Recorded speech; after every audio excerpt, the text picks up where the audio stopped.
Yo, what's going on? Let's go ahead and clean this up real quick.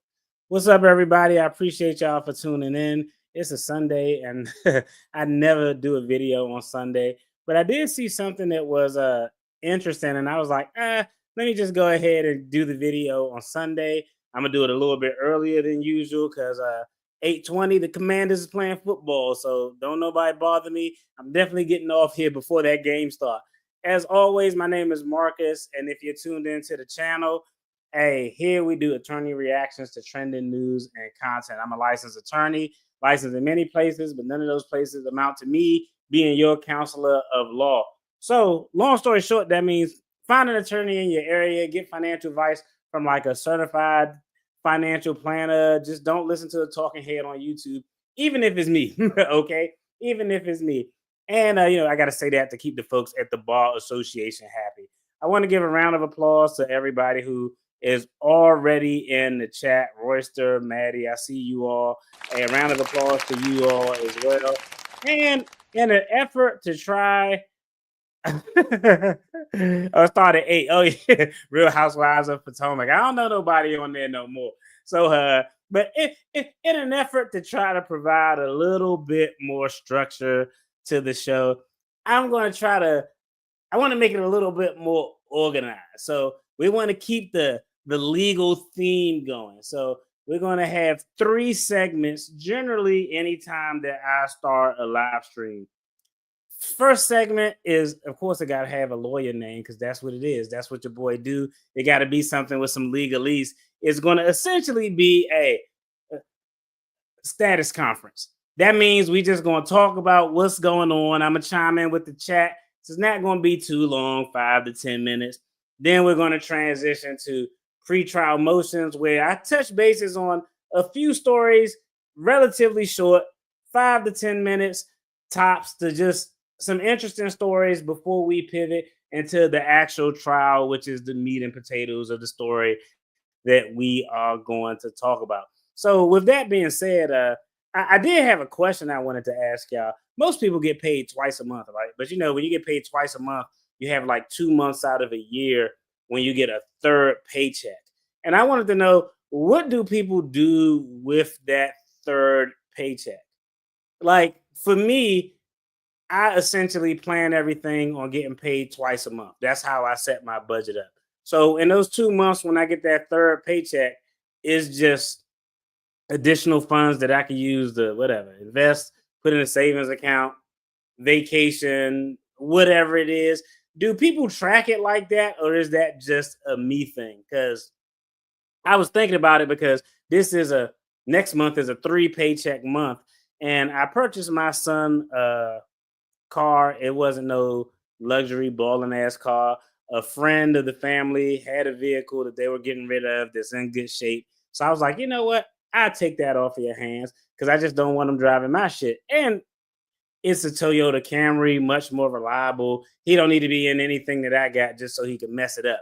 But let me know what y'all do. That's just a you thing. Okay. Well, not because typically what I would do is, what I used to do is, if I got a third paycheck and I had extra, I would I would essentially allocate whatever extra I had to get a month ahead on all my bills. That's what I would do back in the day when I was putting up all the videos going through my debt-free journey. When I got that third paycheck, of course I still had to pay bills, but if I had a little bit extra because it was a third paycheck, I would just move that extra money so I can get a month ahead on all of my bills. But everybody do it different. I just wanted to poll y'all and see what was going on. Now let's go ahead transition. I got a few stories that I wanted to talk about before we dive into our main story. Story number 1. When we did the live yesterday, we went over the terrible thing that happened in DC at a Chipotle, where someone was acting mad hood. I hope that they get arrested. I hope the charges are pressed. And I went on a tangent about how generally people dislike crime. And I talked about how in San Francisco, they kicked out the mayor, they kicked out the attorney general because they went too light on crime. Now, I don't know if y'all noticed it, but it got to a point where I would go in the grocery store and I'm like, yo, why is the deodorant locked. Like I got to call someone to come unlock the deodorant, the frozen peas. The shit was getting real ridiculous. But the reason was because a lot of places don't take misdemeanor theft seriously. So people just come in there and steal and leave. And in California, essentially, if you stole less than, I think, $900, it was essentially a misdemeanor. Law enforcement generally wouldn't come out. Stores was moving location because they were losing so much in theft. It was just an absolute shit show. But this story right here is a beautiful story. This is indicative of how the system should work. And let's go ahead and check it out. When people think that crimes that weren't serious yesterday and they've become serious crimes today is a beautiful thing. A new viral video showing an accused shoplifter shocked to learn that she may face a felony charge for theft. The Southern California Police Department is now reminding folks about the new Prop 36 law that cracks down on low-level theft. Matt Finn, live in Los Angeles to explain all of this. Memo to It's funny because he's laughing, but hey, shout out to them for finally doing something that makes sense. Hey, I'm gonna give a round of applause to the legislators that actually passed this because it should be a felony. You shouldn't be able to go steal a PlayStation 5 at 9 a.m., steal another one at 7 p.m., and steal another one at 10 p.m., and nobody come and nothing happens. So shout out to them for getting it right. shoplifters, you can now be prosecuted. That's right, John. And here in California, we've reported on countless cases of brazen theft, shoplifting with no significant consequences. But last month, California voters overwhelmingly approved the new law, Prop 36, which rolls back criminal justice reform policies that critics say led to overwhelming crime. Police and prosecutors now have more leeway to charge crimes as felonies. Like this video from Seal Beach in Orange County. 3 women walk into an Ulta beauty store and then a Kohl's, casually stealing whatever they want, not even trying to conceal some of their stolen goods. Even after leaving the stores, the women, they're in no rush, but are surprised when Seal Beach police run up on them. And after a short chase, they arrest the thieves. Take a listen here as a police camera captures 2 of these young women talking about their shock that they were arrested for a felony. That's a felony? New law. I didn't watch this video. If you're going to be a criminal, one thing you should know is what the punishment is for the crimes that you do. This is actually hilarious. I didn't know they had this footage.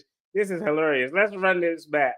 They're shocked to find out that their blatant theft from a beauty supply store is now a felony, and their ass is going to have a felony. They literally screwed themselves over for some like concealer. Shout out to them because I'm all for justice when it's actually just, and this is dope. That's a felony? New laws. Stealing is a felony. And this is Orange County. They don't play. The 3 women were booked into an Orange County jail on charges of grand theft, conspiracy to commit a crime, and resisting arrest. Now, yesterday in Bakersfield, California, Dustin Towery pleaded not guilty to stealing 2 scooters from a Target store. Before Prop 36, Towery could only be charged with a misdemeanor, but now the DA can and did charge this man with a felony, in part because he had 6 prior convictions for stealing and a history of skipping out on court appearances. Had it been before the passage of Prop 36, this is a beautiful law. he would have been given, if caught, which he resisted arrest, but if caught, he would have been given a citation and a promise to appear. Now, because of the voters, this man is in custody and can't steal again, at least for a while. And because of that man's criminal past, the judge. I think that is absolutely perfect. I think that is the system. A lot of times we know the system works terribly. That is the system working extremely well. They didn't like the mayor. The mayor was too soft. Recall, got her up out of there. They didn't like the attorney general, got her up out of there. They didn't like these laws that forced the goods that they needed. The prices went up because people was just stealing and the cops wasn't doing anything. And so now those people eating felonies, they had no clue that it was a felony. That footage in the police car was absolutely awesome. So, hey, shout out to them. I think that's a great example of how things should work. Shout out to everybody in the chat. What's going on, Princess? I appreciate you tuning in. Now let's go ahead, pivot to story number 2. Now, story number 2 is indicative of a story. I did a video like this before. Yusuf. Oh, let me go ahead and I want to pull up the channel name because I don't want to do anybody any disservice when I talk about their channel. 150. I don't want to do anybody any disservice when I talk about their channel. So I wanted to make sure I pronounce it correctly. Yusuf Benalial. Now he has a car dealership in Georgia. He gets luxury cars, and people call in. Most time when they call in, they're about to make a terrible financial decision. I thought this was probably one of the worst. Let's take a dive in. Let's check it out. I think it's hilarious. After this, we're going to pivot and talk about our main story for the day. Let's get it. $1,000 cash. You don't own any properties, and you live with your mom, and you want to buy a G-Wagon. Yeah, pretty much. Hello. Hey, Michelle. How are you? This is Yusuf with Legacy Motor Cars of Austell. Good. Hey, Yusuf. I'm doing well. How are you? I am wonderful. I am so sorry I got the day I was supposed to call yesterday, but I see that you hit me up on TikTok or Instagram. Hold on. That you were interested in a G-Wagon. So tell me what you got.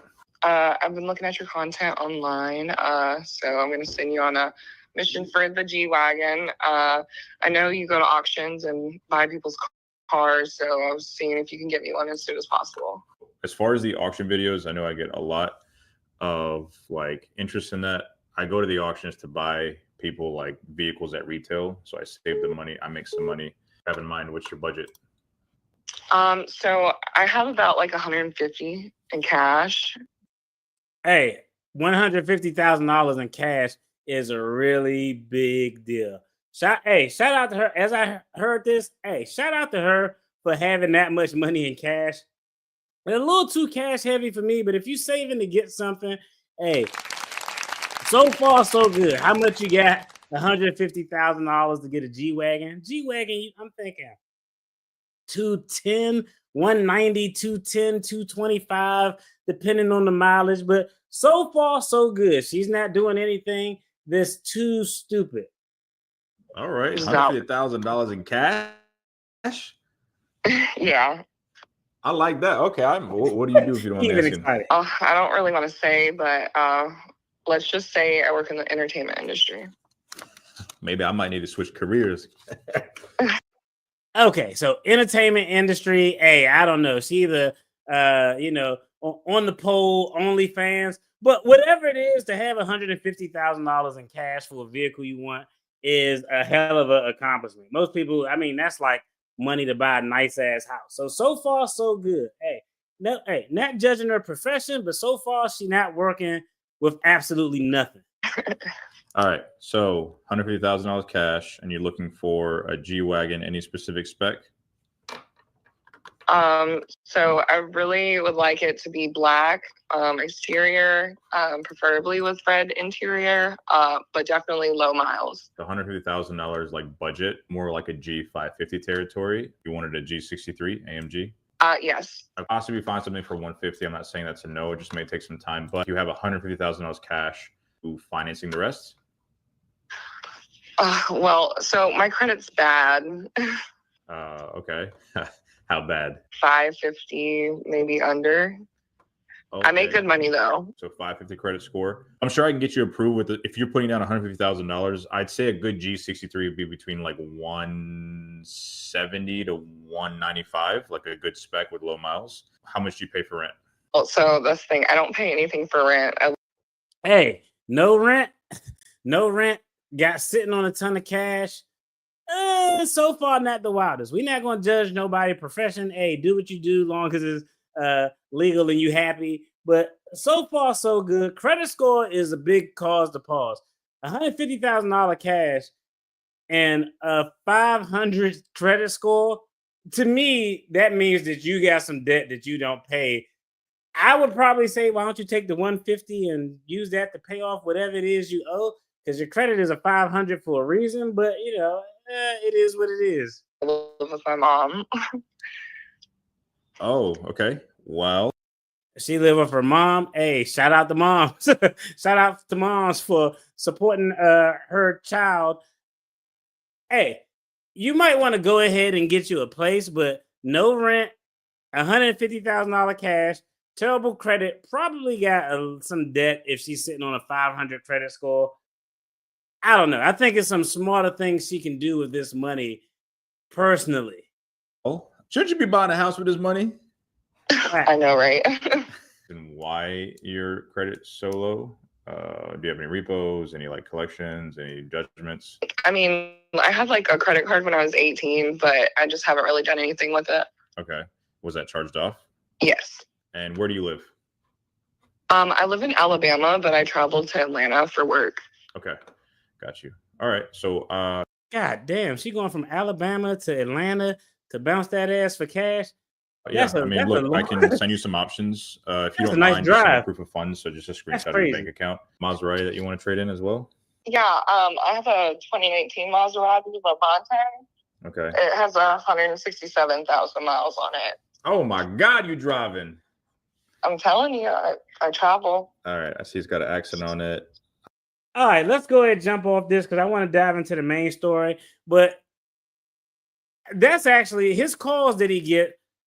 Very rarely have I heard a call that's actually sound financially to make. But I do give him credit. I'm actually subscribed to his channel because he actually gives people salient advice. Like most car dealers you go to, if you got $150,000, they don't give a shit. They don't care about you. Could be living under a bridge. As long as you got $150,000, you can walk off there with whatever you want. But this dude actually tries to give people sound advice to not screw them up financially. I thought this was an interesting video because vehicles is one. I've been down that road before. Vehicles is one of the 3 to 4 things that'll cause you to dig yourself in a financial hole that's really, really bad. So me typically, I mean, I know a G-Wagon is nice. I don't even got a G-Wagon. All my shit old.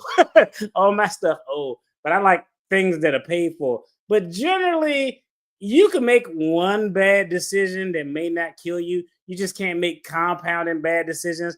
I thought that was an interesting call. There's a much better use of $150,000 that she could use as opposed to getting a car that all she's going to do is put a shitload of miles on, going from Alabama to Atlanta. You know how hard of a drive that is? You got to drive from Alabama to Atlanta at whatever dark, 30, because ain't nobody, I mean, you don't want to go and be the C squad. You want to get there when everybody making it rain. Do all that pole work, which looks hard. You probably got to have a lot of upper body strength. Then get in the car and drive all the way the fuck back. Like, I don't know. I think it's a lot smarter use that could be done with that money. But let's not pull. I show that video because one of the biggest pitfalls I think you can avoid is making a mistake with a car. Nobody give a shit about. Just get something that you can afford. Later on down the road, you can get whatever you want. But if you got a nice ass car and you can't afford to do anything else, like that's just a terrible position to be in. And trust me, I've been in that position before. I didn't even have a nice ass car. I just couldn't afford to do anything else. So definitely avoid that. Now let's go ahead, jump into our main story today. Now this is going to be interesting because how could I put this? I always kind of had my suspicions on how fault should be apportioned for this entire Tiffany Henyard regime debacle. At some point early on, I was like, man, how did she get in office? Was it the voters? Was it the trustees? Did she finesse them? And as I dove down this hole, I personally started to lean more towards, I think everybody had a collective hand in the foolishness.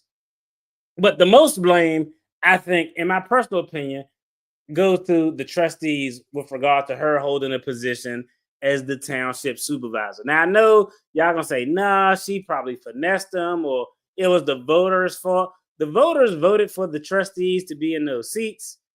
The trustees look like they made a piss poor decision. And before we dive into the video, I want to recap and I want y'all to see this snippet of Chris Gonzalez talking about why he He's the person who nominated Tiffany Henyard for the township supervisor, and now he's doing everything he can to prevent her from getting the quorum to do more damage to the municipality. But let's go ahead, check out this video just so we can get a summary of why he voted for her and why it was, in my opinion, a stupid reason to vote for somebody.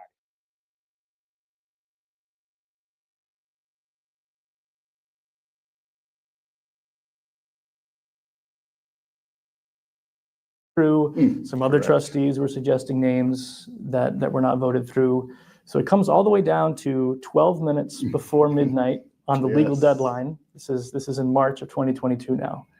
And it was you who 12 minutes before midnight said, I nominate Tiffany Henyard. And that was the first name that was actually voted for by the rest of the trustees. So then just a handful of minutes before midnight, Tiffany Henyard is sworn in as the supervisor of Thornton Township. Put us in Chris Gonzalez's mind, 12 minutes before midnight. What was your thinking in nominating her after? Listen to his rationale for nominating her. It was nothing based in anything intelligent, in my personal opinion. After this long process? I mean, just as a whole, I just felt that I was hoping we could get somebody that was a little bit younger for the role. I felt it was time that maybe possibly, and I mean, I wasn't like honed in on that, but that a woman. I just thought that would be somebody that was a little bit younger, a woman. So that's kind of where I was. I'll be honest, I really didn't know at that time a whole lot of the, that there was already some controversy and things like that, a little bit that was going on in Dalton, say. Sure. So I didn't really know about that. And that was also something that, I mean, obviously there, just on the surface, there was a little bit of experience there. She had been a trustee, just became mayor. Kind of a town that you might have had as a base as far as just like, once again, coming from that there might be some experience and things like that there. Yeah. She went straight to Frank's office and, sat in the chair and she just kept basically yelling, what are they going to think now? What are they going to say now? Speaking of the Dalton trustees, because I guess, like I said, there was already a rift, and he had no clue what the hell was going on with regard to Tiffany Henyard, and he's the beep, beep, beep, beep, beep, beep. He's the blame. My blame-o-meter is going off. He holds a significant percentage of the blame because he's the person who actually nominated her, and out of his own words, the reason he nominated her because she was young and a woman and she was a trustee. He had no clue about what was going on. He was just completely uninformed, and he led the way to the entire shit show that we see going on now. So after I saw this video, I was like, I see why he's scrambling trying to make things right because, bro, a lot of this is your fault. I didn't know that. So I'm thinking in I'm like, oh my God, what did I do? And then so I went to Keith on the side and I said, what is she talking about? I said, is the board against her in Dalton? And he said, yeah. And I said, who? He's like, everybody. And he was like proud of it. And at that time, I mean, I already was like, what did I do? Like you said. Okay, so I thought that video was interesting because now we know why he voted for her.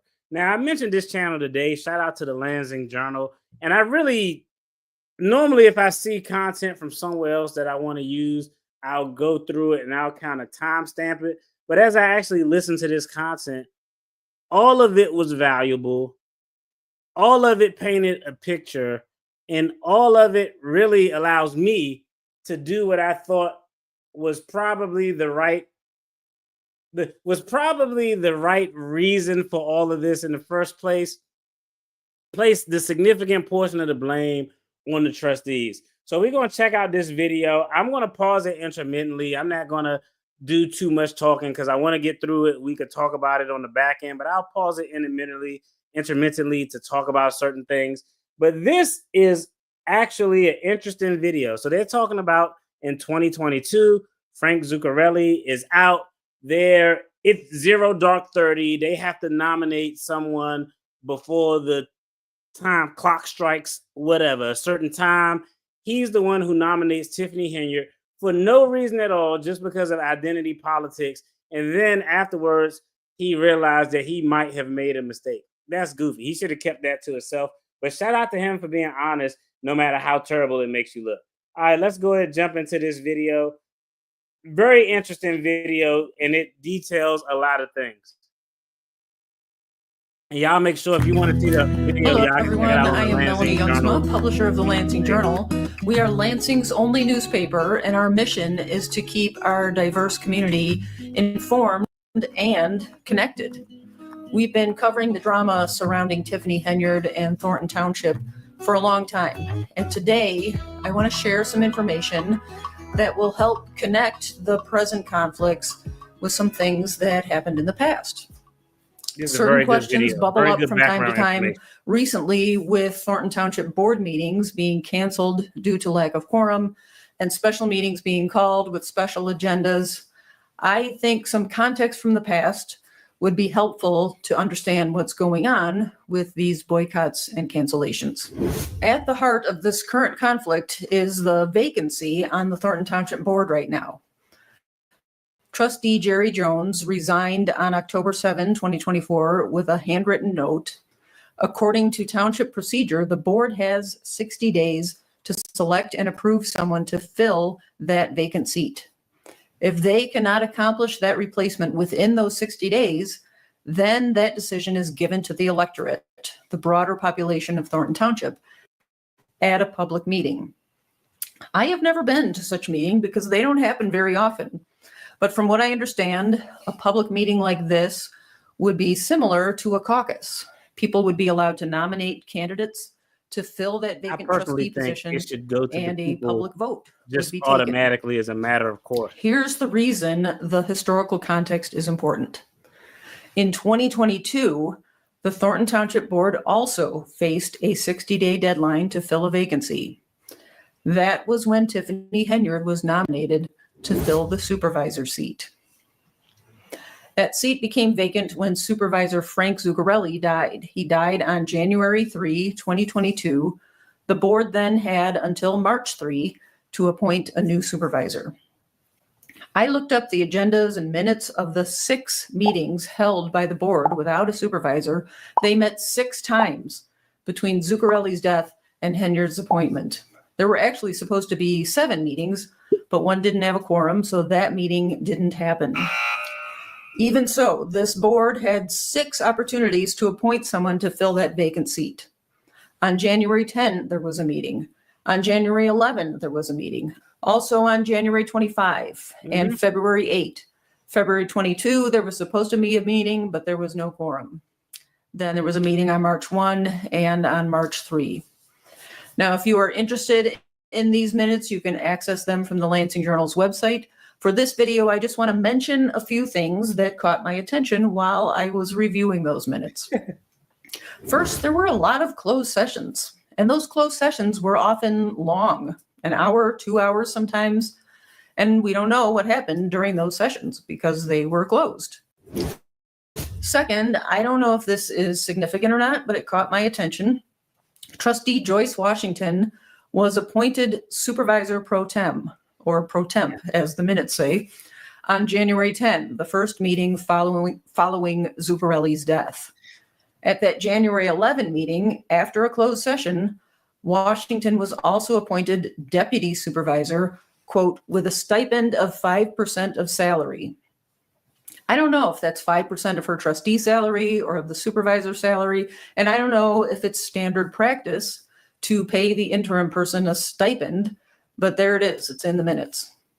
I also don't know why the change from supervisor pro tem to deputy supervisor, but from that point on in the minutes, Joyce Washington is referred to as deputy supervisor. Another thing I noticed, at the February 8 board meeting, there is an item that says, quote, Deputy Supervisor Washington entertained a motion to bypass item B under new business on the agenda. When you go to the agenda to see what item B under new business was, it says, quote, fill the vacancy of township supervisor by appointment. So for some reason, the board chose not to spend time at their February 8 meeting filling the vacancy. They chose to bypass that item. Their next meeting was scheduled for February 22. That's the meeting that was canceled due to lack of quorum. That brings us to March 1, which is the first meeting the Lansing Journal has video of. We don't have video of the whole meeting because this was before we started recording full meetings like we do now. But we do have footage of the 2 nominations that were made that night. I'm going to show that clip, but first I want to share something interesting I noticed in the minutes. The minutes record 2 public comments that were made at the March 1 meeting.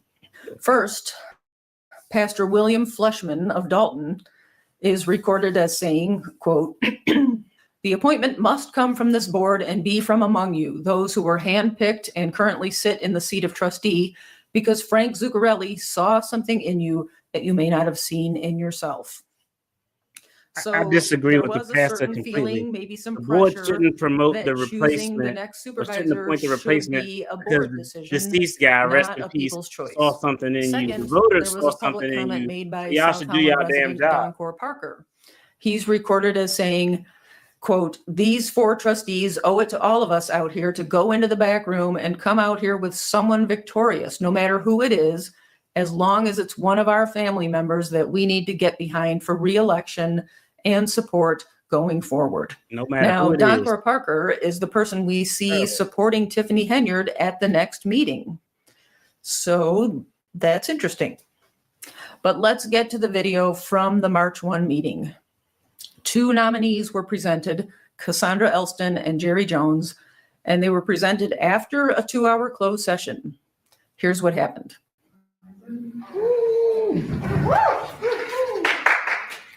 Don't go again. Nominations are open. All right, nominations are open. Nominations are open.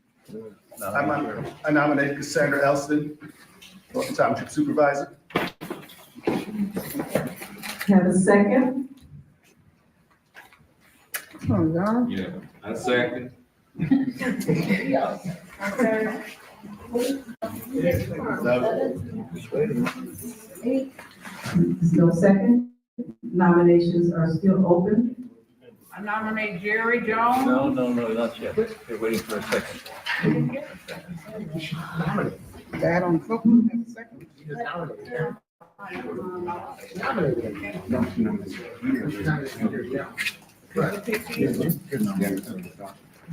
Do we have a second for the nomination, our first nomination for Cassandra Elston? There is no second. Nomination fails. Nominations are open. Do we have another nomination? I nominate Jerry Jones. Do we have a second? Y'all got to be kidding me. I'll second that nomination. Do we have a second? There will be a vote. Yeah, vote. Motion second vote. Roll call or discussion. Any discussion? Call roll. They couldn't come to an agreement on anybody. Trustee Jones? Yes.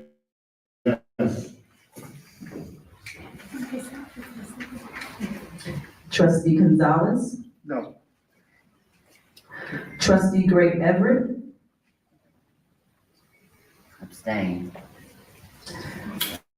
Deputy Supervisor Washington? No. No. Change the nomination.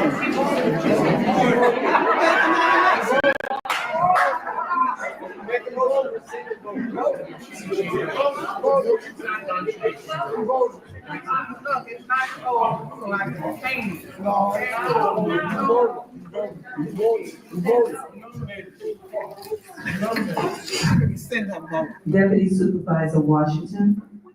Nominate Jerry Jones. Second. Yes. Just say yes. Say yes. Second. Yes. to say yes. They don't even know the procedure. Yes, yes. The 2-1-1 vote.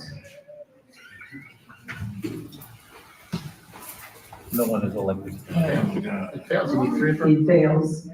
Nominations fail. They don't even know how. We have to go back into closed session. This is crazy. This is really. It's crazy. I'm not like the person, but just come on, y'all. This is crazy. Believe it or not, after those two votes, the board decided to go into a closed session again. That session lasted an hour. And then Deputy Supervisor Washington came out and said that the board was going to recess. This was at 10:30 p.m. on March 1. So the earliest they could reconvene and give 48-hour notice would be March 3 at 10:30 p.m. That's what the attorney is saying at the beginning of this clip. 8 hours notice and 48 hours from now is then. We're stuck with it. The meeting is over. We're stuck with it. We have a continual meeting on Thursday. What day is that? It's the third. On, March 3rd at 10:30 p.m.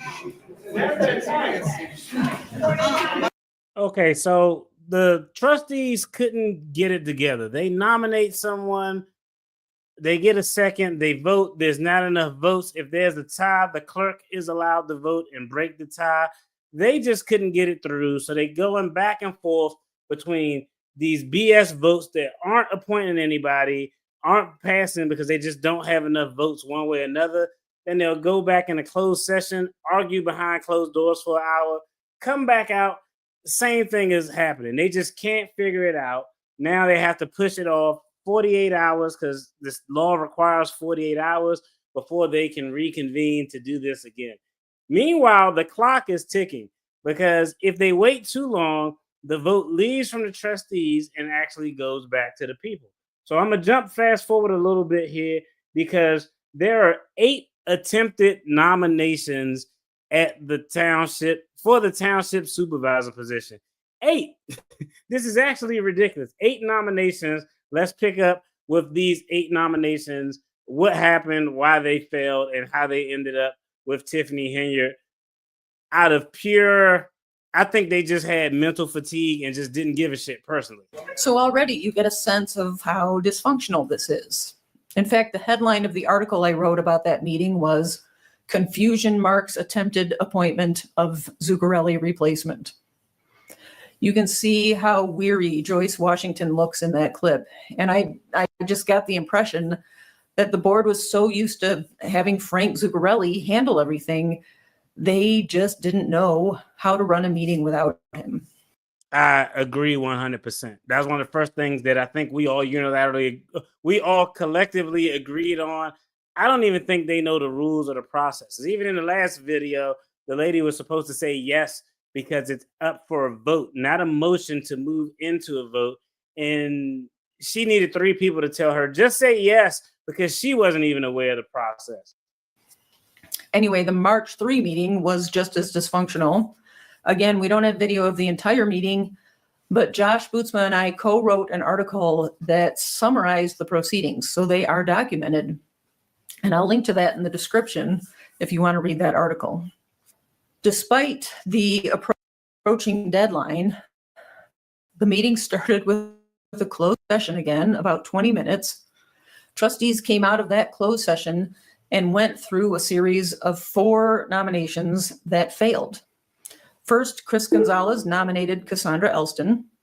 Gonzalez and Darlene Gray Everett voted yes. Jerry Jones and Joyce Washington abstained, so that vote failed.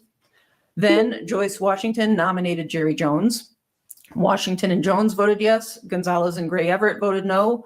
So that resulted in a tie that Clerk Loretta Wells had to break, and she ultimately voted no. So that nomination failed. Third, Gonzalez nominated Elston again. And this time the nomination was overlooked due to discussion about going into closed session again. So no vote was actually taken. Fourth, Jerry Jones nominated Stan Brown. Yes, that's Dan Brown. And no one seconded. So that didn't go to a vote. At this point, everybody is just throwing people names out there in the hat. Nobody has enough votes to make shit happen. And Tiffany Henyard is going to stumble into success based on the trustees, probably a little bit of mental fatigue. But I think the bigger part of it was they were just uninformed about what they were doing. And because they couldn't get their way, they just said, fuck it, I'll just vote whatever. I don't care. That's my take on it. By now, it's after 11:30 p.m., and the deadline for the board to make this appointment is midnight, and the board votes to go into another closed session. They come out of closed session at 11:44 p.m., and we go through 4 more nominations that fail. Jerry Jones nominates Terry Wells and gets voted down. Jerry Jones nominates Napoleon Harris. Yes, that Napoleon Harris. No one seconds that nomination, so it doesn't go to a vote. Chris Gonzalez nominates Cassandra Elston again and gets voted down. Joyce Washington nominates herself and gets voted down. So now we are at 11:48 p.m. The board has to make this decision by midnight if they want to prevent this vote from going to the public. And this is when trustee Chris Gonzalez throws Tiffany Henyard's name into the mix. And we saw to start this whole segment out that he threw her name in the mix because who he wanted, he couldn't get any traction with. He tried to nominate his same candidate 3 times, I believe. All of them failed miserably. So he just pulls Tiffany Henyard's name out of a hat. And according to him, his words, not mine, because she was young, she was a woman, and she served as a trustee before. He had no clue on the drama that was going on in her role as mayor of the village of Thornton. But he's the one who threw her name out there as the... I personally think they just was like, if I can't get who I want, I'm just going to throw somebody out there. It is what it is. That's my take on it. And that's the video we have. 49. That's it. That's it. 49. I nominate Tiffany Henyard for Township Supervisor.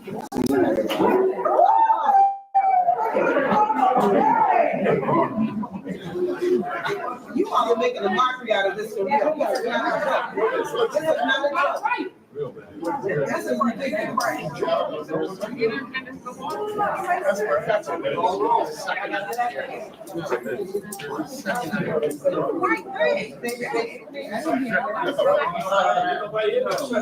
Trustee Jones? Yes.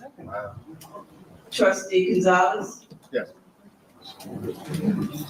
Trustee Gray Everett? Yes.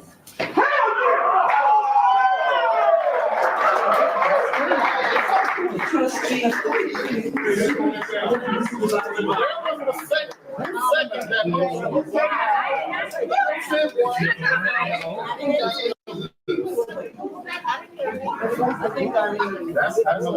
And they just sealed their fate right there because they made a vote out of being uninformed and being frustrated because they couldn't get their person through. So they voted for the young sister who they really had no basis for voting her outside of she was young and she was a woman. Of course, at least with regard to Chris Gonzalez. Maybe Everett Gray has some other reasons because they kind of got an alliance still going on. But a lot of this falls on the trustees in my opinion.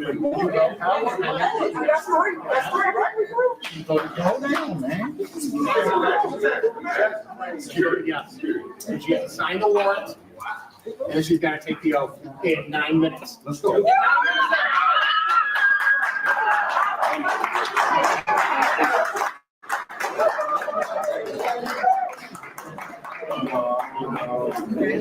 Put your hands together for your new Township Supervisor, Tiffany Henyard. Wow.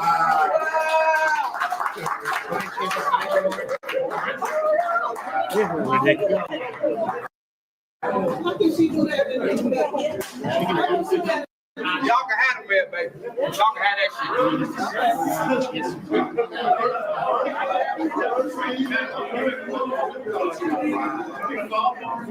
Wow.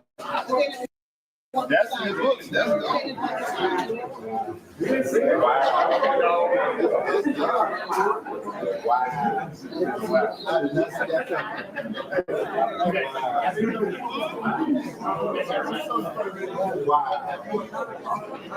All right, can I have your attention? Please raise your right hand. Say aye and insert your name. I, Tiffany Henyard. So because they were on the clock with like 10 minutes to go before midnight, they didn't want the vote to go to the people. Where it should have went, none of the trustees could get their candidate across the finish line because they didn't have the vote. They voted for Tiffany Henyard just because. Literally, there's no reason based on her ability to do the job. It was no reason based on they saw her agenda and what she wanted for the township. It was done out of frustration and ignorance, in my personal opinion. Y'all let me know what I think, but her being in the position as the township supervisor is like 90% the fault of the trustees. They the one who have to eat crow for this decision that they got and what they living with now. We need a second to close the meeting. Second. Bravo. All in favor?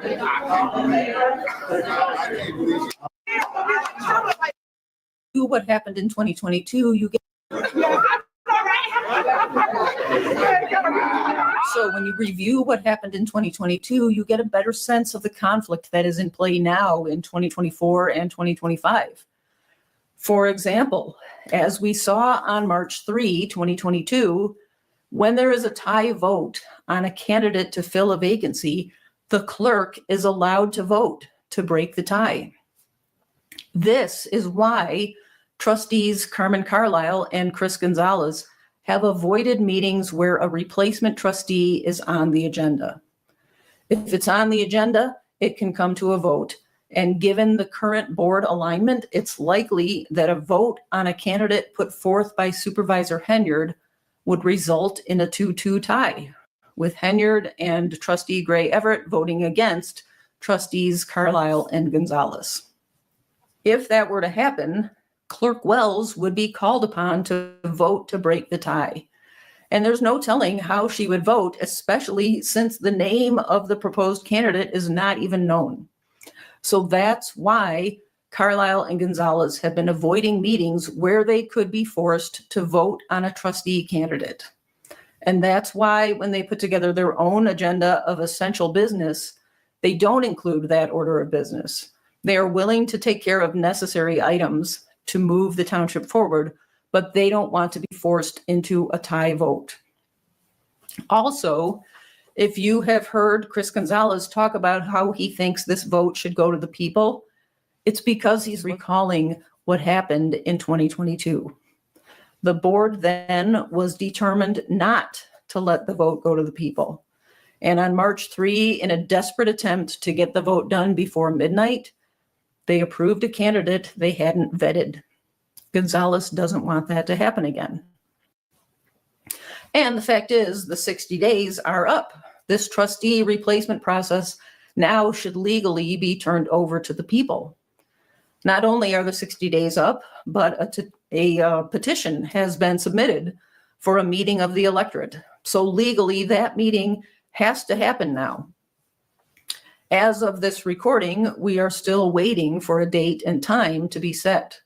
Clerk Wells is responsible for making those arrangements. So that's a look back at some history. I think it provides some context for the conflicts we see manifesting today. Hey, shout out to the Lansing Journal for that breakdown.